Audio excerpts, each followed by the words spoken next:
going to show you my art kit that I use in the main. Basically, things that I've taken from my daughter's pencil case and things from the office, plus a few paints. So I use things like permanent marker. Oh, I love these sketchbooks. I get them in the range. They're old Wilco. I don't know if they still have them, but they're old Wilco stock. They're like revision cards, but they're great because you can. They're really portable. They're quite tidy because they've got this. You can add and remove pages. And I like to draw walking along, so they're really handy. You just have it in your pocket, and I just take something like my marker pen and just make marks as I walk along. Really, really simple. So that's I quite enjoy that. So yeah, I use like just general marker pens. I love highlighters. I think they're cool. I also really like when things start to run out of ink because I like the effect of it. I like that you can see through it. Sharpies are a fave. I like chisel tip pens as well because you can get the different sizes from it. And then just a normal Sharpie. I also like fine liners, so these are more sort of what an illustrator would use, I guess, or for technical drawing, architects and stuff. But you get a whole different line with them. They're a bit finicky, I always find, but give a nice effect, worth having. Old school Beryl. Remember these from school, handwriting. I can't remember, but I feel like they smudge with water. So that's quite a nice one to have because it gives you like a little bit of play. I love gel pens. These are just Hobbycraft. Some of them are glittery. I think you can get like a really big pack for, I think it was £8 in Hobbycraft, and they had like a whole range of colours. So I've got them all in jars, neons, pastels, gold, all sorts. So I love them. I think a white gel pen is always handy because you can go over black if you get a good one. I use the Sakura. Normally, this doesn't look like it is that. Yeah, Sakura Jelly Roll pens. They're kind of the better ones. I've read that they're really good, and I've used them, and they are the best I've found. I always carry also a white Twistables Crayola of wax because you can't see it, so you don't know entirely what you've done, and then when you put down the colour, it will show you. And I like that. I like that it's random. So yeah, I just love wax crayons for different things. This I thought was a China marker, but it isn't, so I need to find out what it is. But it's really dark, and then it also dissolves. So that's a nice one, because that one, if you put the water on, becomes dark. See what I mean? So I'll try and find out what that is. I did think it was a China marker. Biro. I love a biro. Can't go wrong. Posca pen. You can get, I do use, there's just acrylic markers that you can get in like the Works and things like that, and they're like £8 for 10, or they're quite good value. These are a bit more. I think they're sort of £3 upwards each.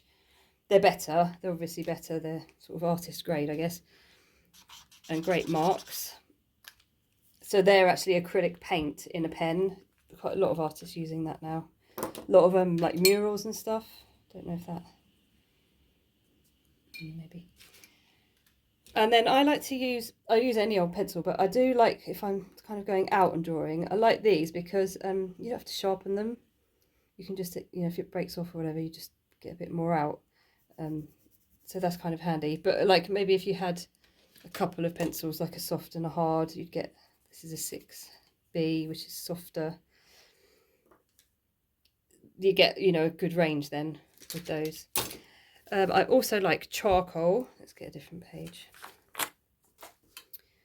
So just willow charcoal. You can get like great marks with them if you can hold it. where's the other one? And they do thicker sticks and things.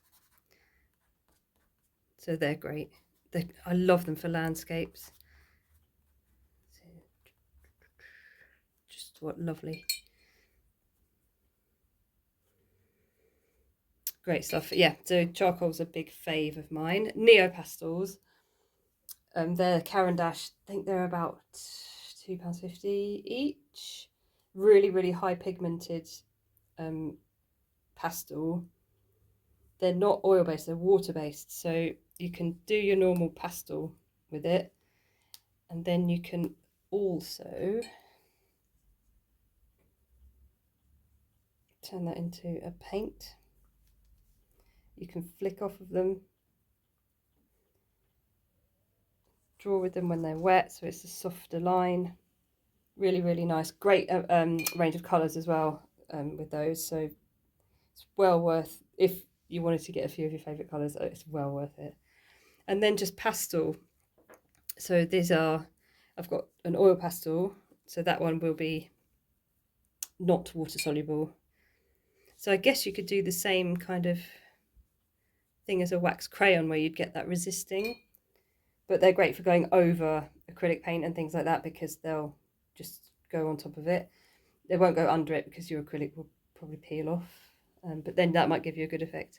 So oil pastel, and then normal, I don't know what you call them, pastel, which is softer, smudgeable.